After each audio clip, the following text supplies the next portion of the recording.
পানিহাটি পুরসভার 18 নম্বর ওয়ার্ডে প্রচুর ভুয়ো ভোটার। 7,000 ভোটারের মধ্যে ভুয়ো ভোটারে 210 জন ভুয়ো ও ভুতুড়ে ভোটার নিয়ে সরব হয়েছে বিজেপি নেতৃত্ব। ভুয়ো ভোটার নিয়ে নির্বাচন কমিশনকে দায়ী করল। আমরা বিস্তারিত জানবো, আমাদের সঙ্গে ফোন লাইনে রয়েছেন প্রতিনিধি জয়ন্ত মজুমদার। জয়ন্ত, ঠিক কি অভিযোগ উঠে আসছে? দেখো, বিজেপির তরফ থেকে কেএনএসজি জেলার সহ সভাপতি কৌশিক চ্যাটার্জি যেমনটা অভিযোগ করছেন, পানিহাটি পৌরসভার 18 নম্বর ওয়ার্ড, সেখানে 7খানা পাট রয়েছে। 7টি পাটেই দেখা যাচ্ছে যে প্রায় 270টি ভুতুরে ভোটার, অর্থাৎ তার মধ্যে হচ্ছে 210 জনের নাম তারা কিন্তু অন্যত্র পাটে চলে গিয়েছে কিংবা দুবার করে রয়েছে।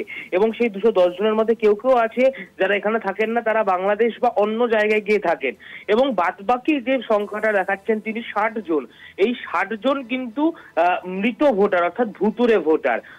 টোটাল সংখ্যা হলো 270, এমনটাই কিন্তু অভিযোগ করা হচ্ছে বিজেপির তরফ থেকে।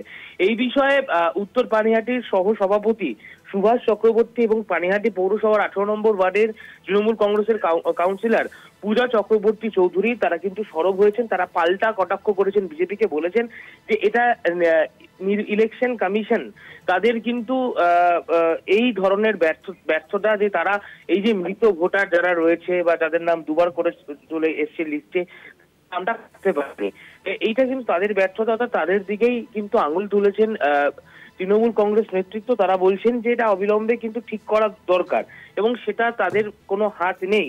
কিন্তু বিজেপির তরফ থেকে দাবি করা হচ্ছে এইভাবেই তৃণমূল কংগ্রেস কিন্তু এই যে ভুতুরে ভোটার 60 জন যে যেমনটা সংখ্যাটা প্রকাশিত হচ্ছে, এই ভোটারকে কেন্দ্র করে বারংবার কিন্তু ভোট জিতে আসছে, ছাপ্পা মারার একটা প্রবণতা সেটা কিন্তু লক্ষ্য করা যাচ্ছে। যদিও এই বিষয়ে কিন্তু ইলেকশন কমিশন দিকে ভুল তুলেছেন তৃণমূল কংগ্রেস। তারা বলছেন যে অবিলম্বে এই ভুল তাদের সংশোধিত করতে হবে, না হলে কিন্তু খুব মুশকিল হয়ে যাবে। ধন্যবাদ জয়ন্ত। আরো একবার জানিয়ে রাখবো, পানিহাটি পুরসভার 18 নম্বর ওয়ার্ডে প্রচুর পরিমাণে ভুয়ো ভোটার। 7,000 ভোটারের মধ্যে ভুয়ো ভোটারের সংখ্যা 210টি। ভুয়ো ও ভুতুড়ে ভোটার নিয়ে সরব হয়েছে বিজেপি নেতৃত্ব। এবং অন্যদিকে তৃণমূলের তরফ থেকে অভিযোগ করা হচ্ছে যে ভুয়ো ভোটার নিয়ে নির্বাচন কমিশনেরই সমস্ত দোষ।